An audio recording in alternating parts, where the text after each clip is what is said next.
Saludos cordiales, soy Erika Gómez, estudiante del MBA de la Universidad Internacional SEC. El día de hoy vamos a hablar sobre las variaciones que tuvo el PIB en el año 2020 y 2021 por efectos del COVID.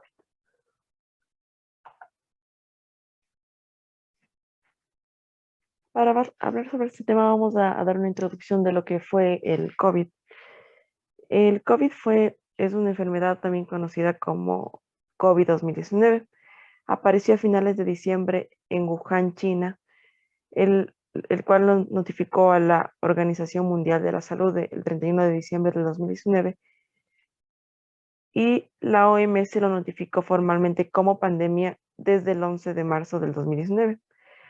En el caso del Ecuador se identificaron los primeros contagiados en el mes de febrero del año 2020.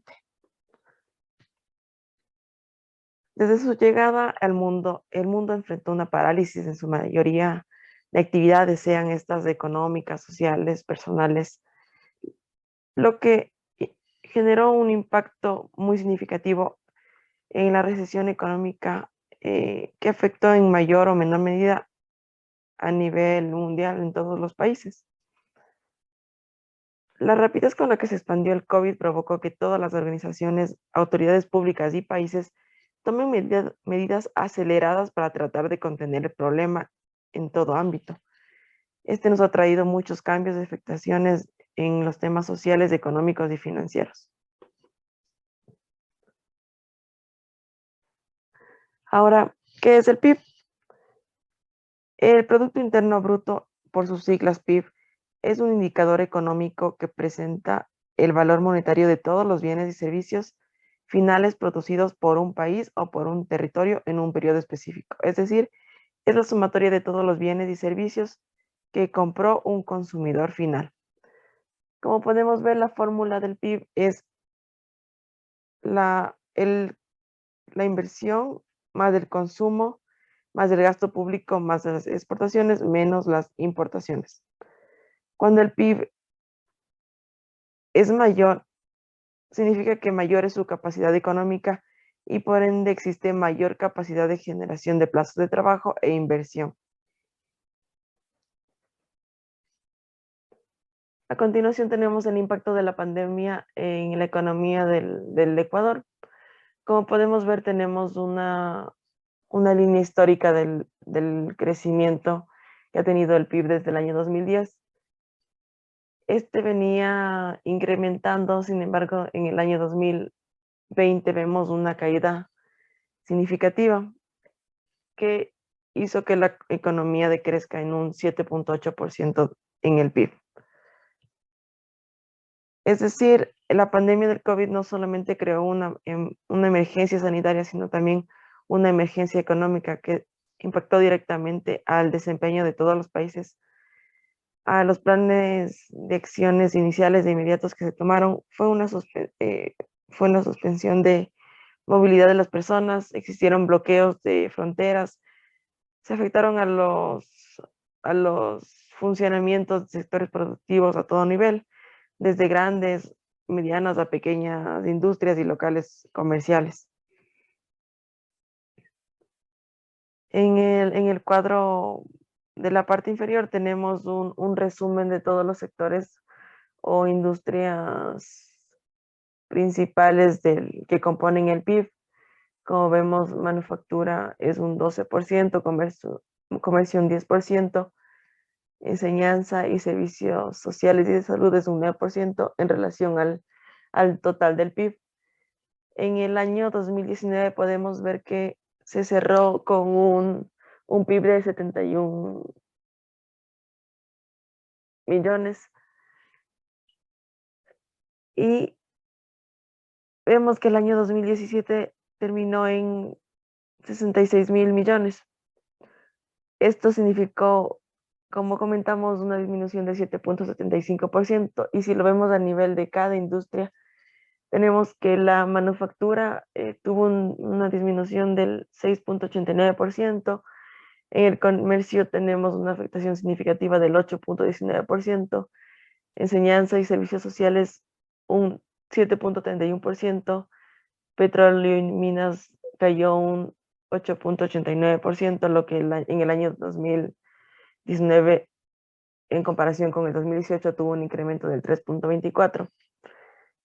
En general podemos ver que la mayoría de industrias fueron afectadas durante el 2020, a excepción de 3 industrias específicas, que fue el correo, que tuvo un ligero incremento en el PIB en relación al año 2019, que fue del 0.06%. Así también tenemos un incremento en la agricultura y pesca de camarón, con un 15.19% de incremento en el PIB. Y la pesca en general, excepto el camarón, con un incremento del 3.11%. Sin embargo, estas industrias, a pesar de haber tenido incrementos, significa solamente el 6% del total del PIB. Por eso es que no tienen un impacto significativo y vemos a nivel general una disminución del PIB del Ecuador. De acuerdo a lo explicado por el Banco Central, este comportamiento se puede dar por el decrecimiento del 11.9% en la formación bruta per cápita fijo, una disminución de 7% del gasto de consumo final de hogares, una reducción del gasto de consumo final del gobierno general de 6.1%, con una contracción de las exportaciones de bienes y servicios del 2.1%, y las importaciones de bienes y servicios fueron menores en 7.9% a las registradas en el año 2019. Esto según información del Banco Central del Ecuador.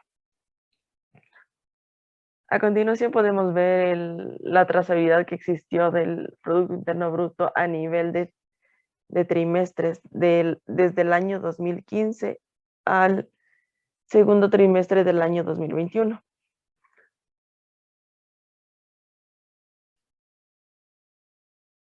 Como se puede ver, en el año 2021 tenemos una caída significativa en el segundo trimestre.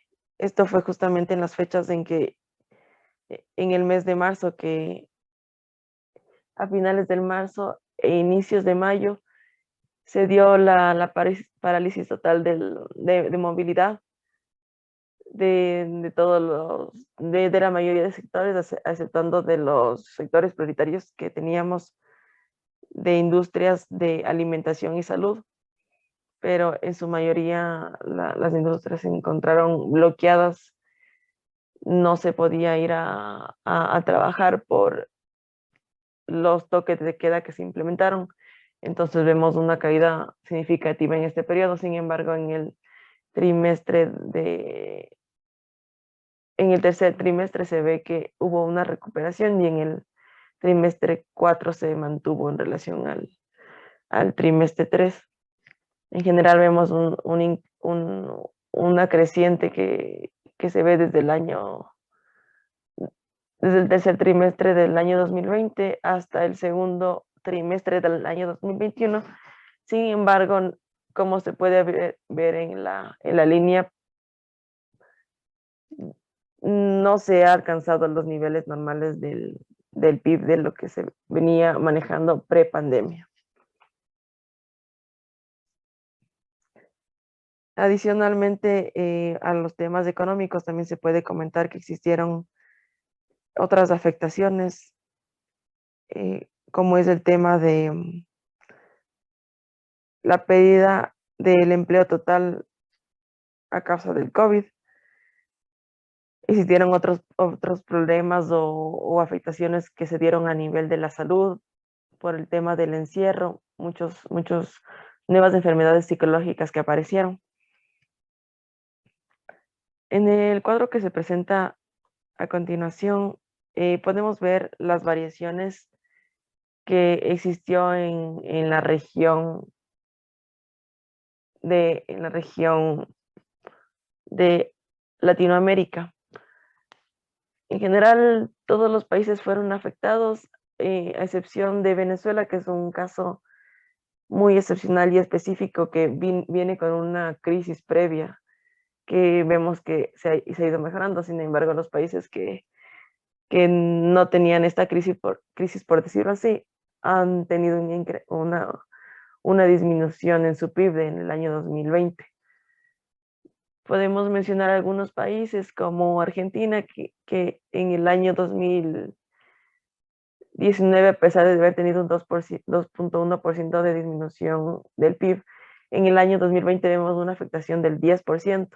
Sin embargo, para el año 2021 se espera que se recupere y que incremente su PIB en un 5.8%, y de acuerdo a la proyección realizada por Statista Research Department, existe una proyección para el año 2022 de un incremento del 2.5%.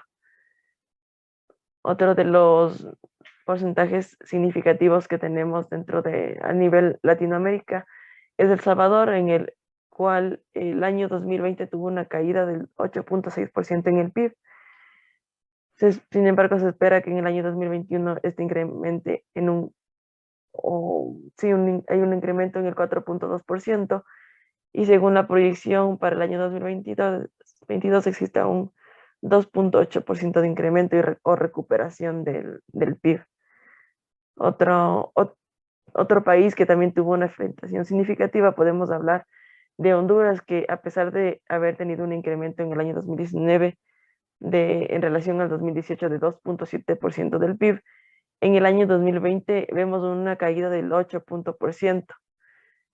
Se espera cerrar el año 2021 con un incremento del 4.5% y una proyección para el año 2022 del 3.3%. Como podemos ver, de la misma manera, en el año 2020, la mayoría de países de Latinoamérica tuvo una baja en su PIB.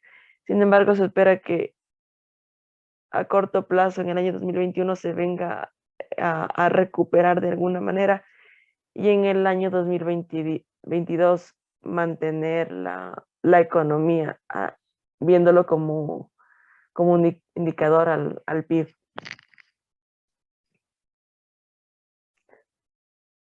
Adicionalmente, podemos comentar que de acuerdo a la información del Banco Mundial, en el informe de perspectivas económicas mundiales de fecha junio 2020, el impacto por el COVID habría sido la peor recesión posterior a la Segunda Guerra Mundial, y se considera que es la primera vez que tantas economías en conjunto experimentan una disminución del Producto Per Cápita desde el año 1870. A causa de la pandemia se han generado graves afectaciones y distorsiones en la oferta y demanda interna de los países, el comercio y las finanzas, que generó una contracción significativa en la actividad comercial. Tanto América Latina como el Caribe tendrán que hacer varios esfuerzos para tener una recuperación que sea regular y que no sigan siendo afectadas por las secuelas que podría dejar a largo plazo la crisis que nos está dejando el COVID-19. Según el informe de la Organización de Naciones Unidas, ONU, sobre la situación y las perspectivas de la economía mundial en el 2021, de fecha enero 2021, que sería el mismo año, advierte que el impacto socioeconómico generado por la pandemia será visible durante varios años, a menos que se tomen o se realicen inversiones estratégicas en aspectos económicos, en temas societarios, en la situación climática, en la sociedad en general, para garantizar una recuperación sostenible y resistente de la economía mundial. Muchas gracias.